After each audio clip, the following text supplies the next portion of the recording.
Welcome to Faith for the Apocalypse. My name is Nick, and this channel is a space for us to talk about faith, politics, and whatever else we want, which today is going to be some history, some science, some space, some sci-fi. So I am super excited about today's topic. Today's video is also a part of our weekly Devo video series, but if you are not interested in the devotion part of the video, that's totally fine. You can skip ahead to the time marker that is showing on the screen here to get straight to the stuff about aliens. For the rest of us, we do have some housekeeping to kind of catch up with where we are and where we're going with our devotionals.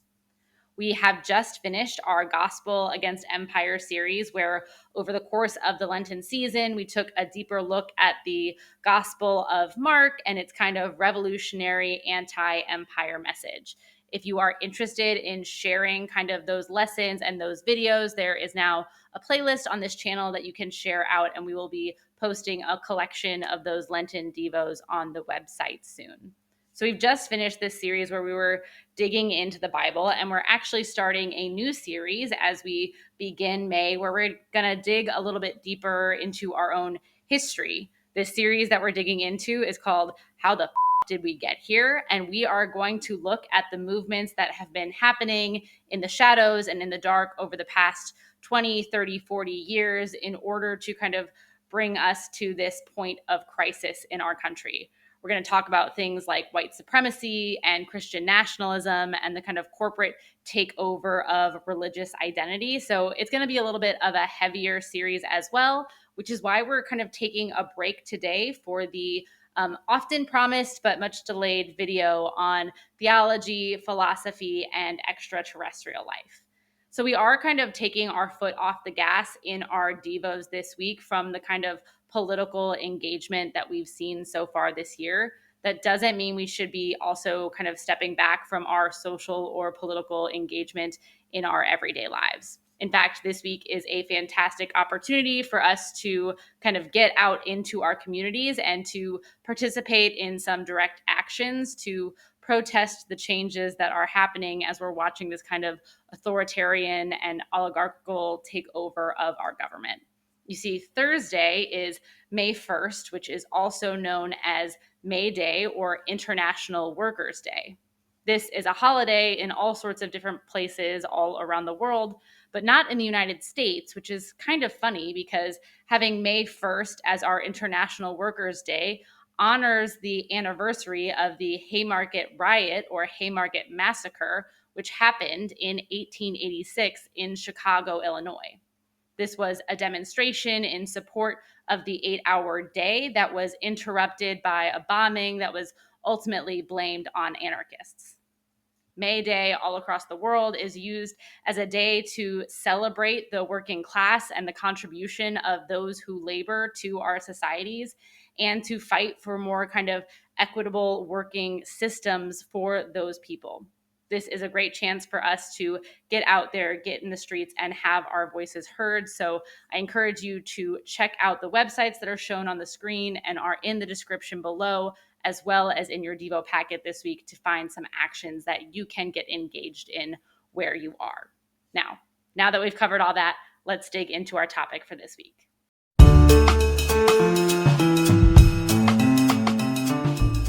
So why aliens? Well, first of all, because I personally love sci-fi. I'm sitting underneath a poster of the Litany Against Fear from the Dune books and included in the Dune movies. And I'm wearing a shirt that says basic in basic from Star Wars. So anytime I get to talk about my kind of niche interest in science fiction, I'm excited, especially because I have this other niche interest of wanting to talk about theology and have a deeper understanding of God and my relationship to God.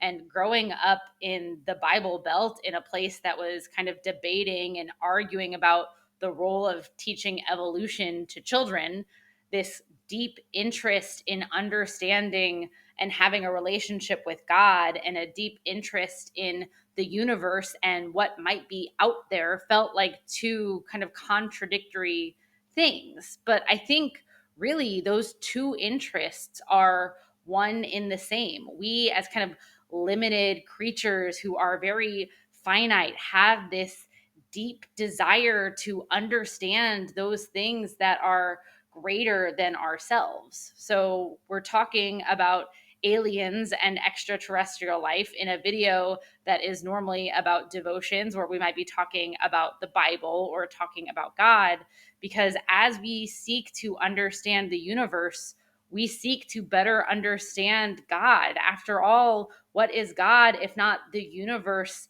expressing itself? So today we're not digging into the Bible, but we are digging into our religious history as we kind of seek to look at how humans have related to and thought about this topic throughout history. So the ancient Greeks didn't talk about aliens per se, at least not aliens the way we might think of them from our kind of current science fiction movies, but there were debates about whether there was a theoretical possibility for other forms of life.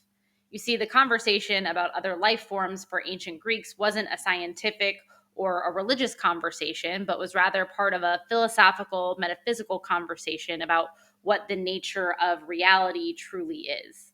And in this conversation of the nature of reality and the possibility for other life forms, there were two kind of different camps, the atomists and the Aristotelians. So let's start with the atomists.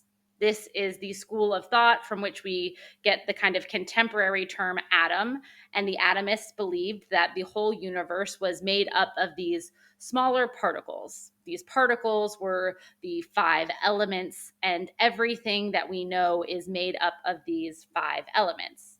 Because everything we experience is made of these elements, other things, like what we experience, might be made by these elements in other places.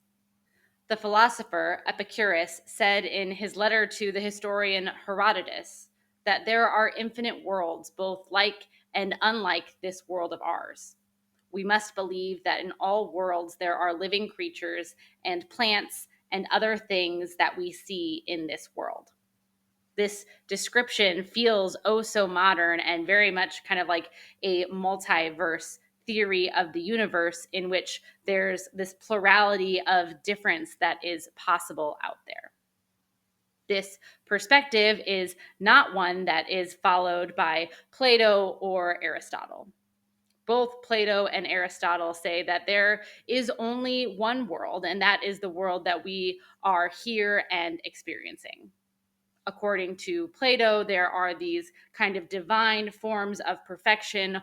Our world is a reflection of that perfection. If there were multiple worlds, that reflection would deteriorate and all would fall into chaos. For Aristotle, he disagreed with those who said that all of the world is made up of the same materials. He said, yes, the earth that we experience is made up of these elements of earth, water, fire, and air, but there is this other element, the ether, that which is divine, that which is above all. Ether is lighter than those other elements. It moves out as the other elements kind of settle down below, and thus life is only possible in the here and now, as the divine is that which is beyond us. While the kind of ideas of the atomist and Epicurean philosophy kind of moved through Rome and were even pushed eastward in the expansion of the military campaigns of Alexander the Great, the perspectives of Aristotle are the ones that are really adapted by early Christianity and kind of moved throughout Christendom as the West develops throughout our history. After all, both St. Augustine and Thomas Aquinas speak out against the idea of a plurality of worlds and affirm that there is only one world which was created by God, and that is the world on which we live.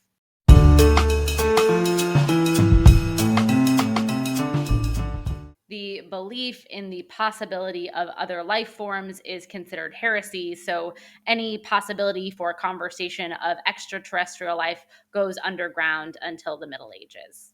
The next kind of big moment we have in this conversation comes along in 1277 when the Paris bishop Etienne Tempier banned scholars from teaching 129 principles many of which were Aristotelian ideas that he claimed conflicted with the prevailing theology of the time. This list included a rejection of the idea that God could not create as many worlds as God wanted to. The whole point of overturning these teachings, of going against Aristotle, was to say that God went above and beyond the logic that Aristotle has at the core of his philosophy. God is not contained by the laws of the universe as Aristotle understood them. Thus, if God wanted for there to be other worlds and alien life, nothing prevents God from making that be the case. God is powerful enough to defy any law of logic or our understanding of the natural order of things.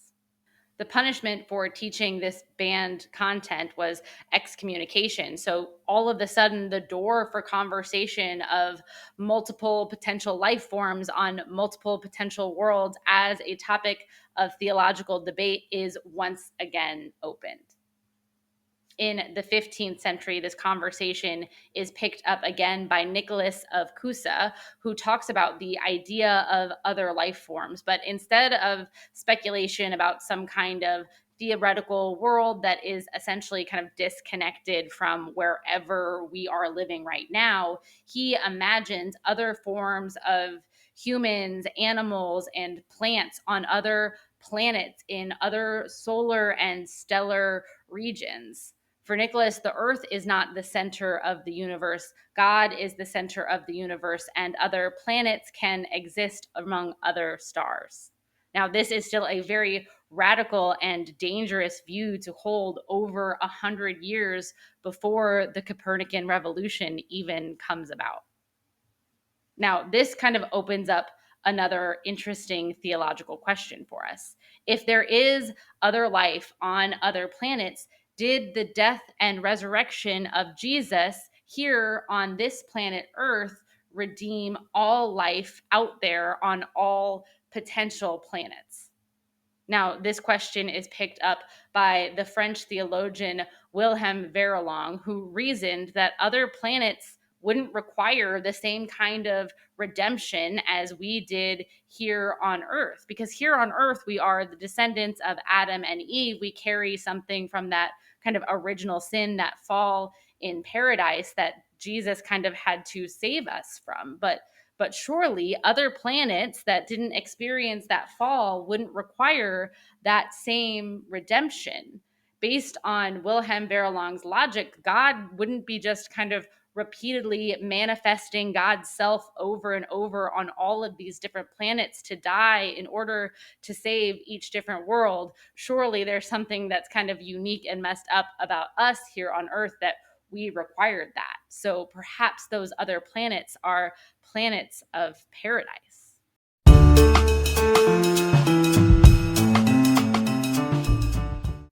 The conversation about the possibility of other life forms in other places completely changes again as we begin to move towards the scientific revolution and the Enlightenment. In 1543, the Copernican Revolution kicks off when Nicholas Copernicus argues in extreme mathematical detail that no one can really disprove that the sun orbits the earth. We are now definitely sure that we are definitely not at the center of the universe. This Copernican revolution, which included not only Copernicus, but also Kepler, Galileo, and Newton, took place over 150 years and forever changed our understanding of the universe and our understanding of the place of humankind within this larger cosmic picture. And now, those of you who are familiar and who are students of history know that I'm jumping over a whole lot of information in this story. The scientific revolution was not in any way a bloodless revolution, as many thinkers were charged with heresy or blasphemy, were excommunicated, were beaten and punished and imprisoned and killed in increasingly creative and horrific public executions. But there is this slow change in understanding of how we exist in the universe, and the idea that there might be other Earth-like planets out there that may have their other kind of life forms that may be human like or may not be human like. That's now a normalized topic of scientific discourse. It's not just a niche theological exercise that some monk is doing somewhere over there.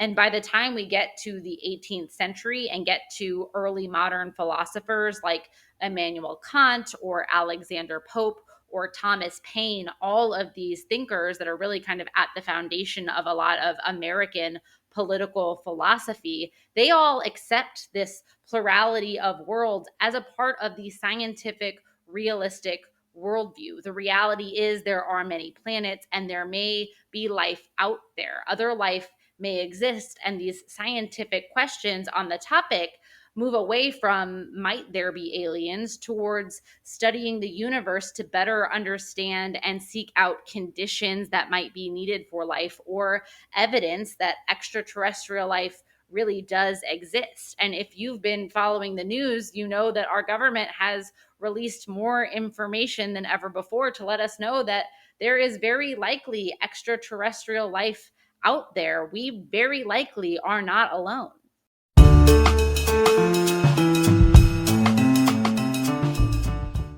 So, if we aren't alone, where is everybody?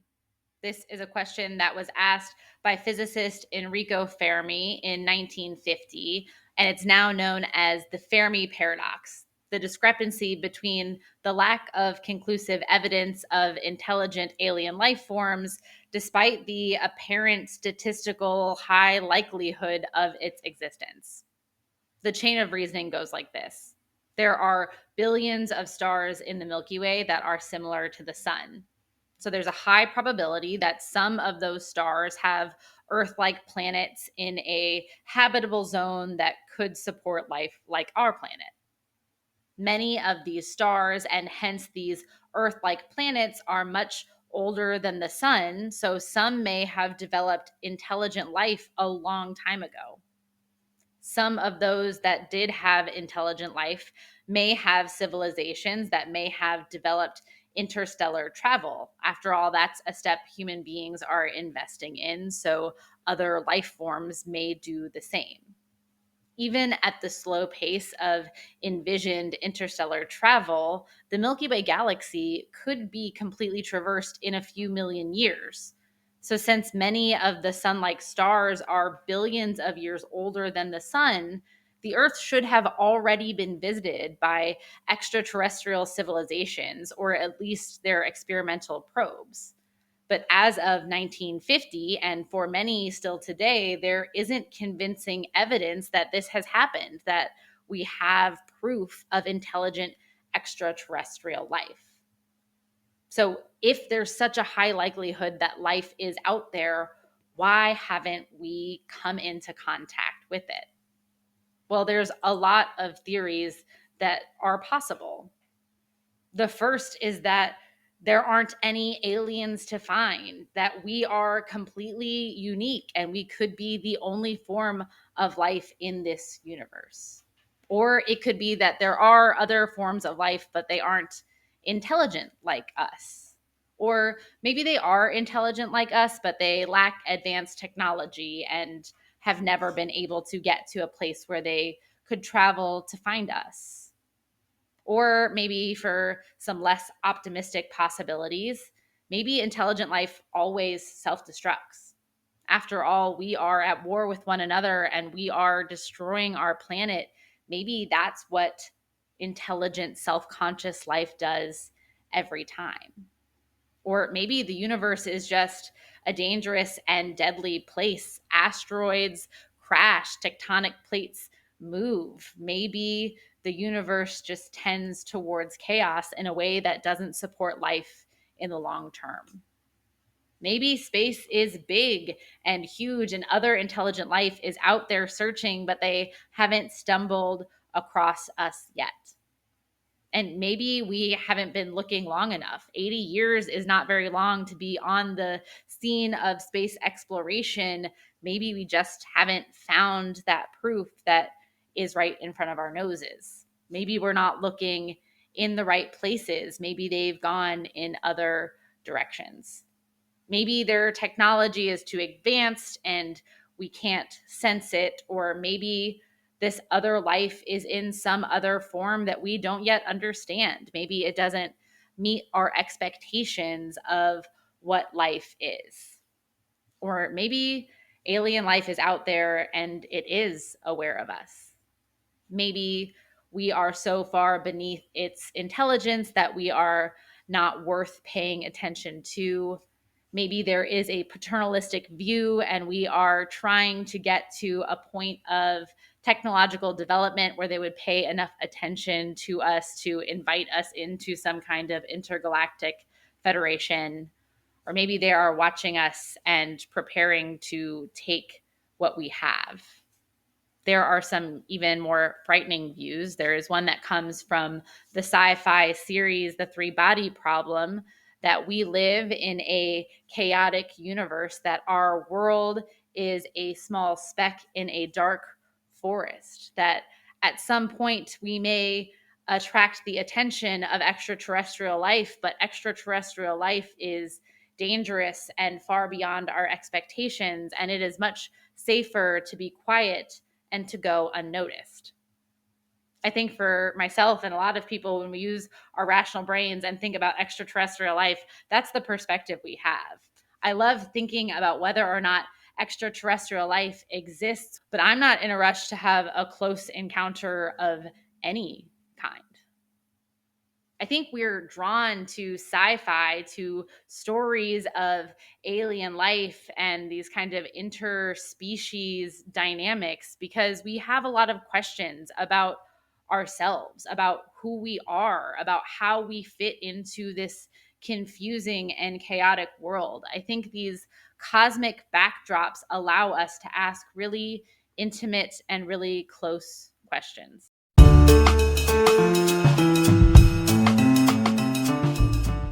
So that's where we're going to end for today. If you are signed up for those daily Devo emails, this week we are going to be dipping our toes into some classic sci-fi literature as we reflect on some cosmic quotes and think about what they say about our universe, ourselves, and our place within this chaotic world in which we live. If you liked this video, please like, subscribe to the channel, share with others. If you enjoyed the kind of talking about aliens, let me know in the comments. We could also do another video that digs into kind of the introduction of alien life into science fiction and the creation of science fiction literature over time. If that's something you're interested in, let us know. I hope you have a fantastic week and get active on May Day, and I'll see you here again next week as we start our new series, How the F*** Did We Get Here?